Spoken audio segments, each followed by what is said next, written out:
এবং ওইটাতে best in the world হওয়া উচিত। আমি যখন আব্বা আম্মাকে বললাম যে আমি মিডিয়া স্টাডিজ অ্যান্ড জার্নালিজম পড়তে চাই, আমি আমার সকল বন্ধুদের মতন বিবিএ পড়তে চাই না, আমার আব্বা আম্মা তো অবাক হয়ে গেল, because you know we are from Old Town. তো আব্বা আম্মা তো media studies, journalism, mass communication, এগুলো আবার কি, তুমি কি এইসব পড়ে এফডিসিতে নাইকাতে পিছনে দৌড়াবা?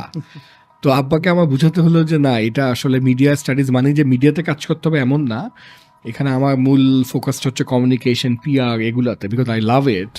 এবং আমার নাম্বারস ভালো লাগে না, সো আমি অ্যাকাউন্টিং, ফাইন্যান্স এগুলো পড়তে চাই না, আমার ভালো লাগে না, আমি কেন এটা পড়বো? আমার ভালো লাগে না, আমি ভালোও করবো না।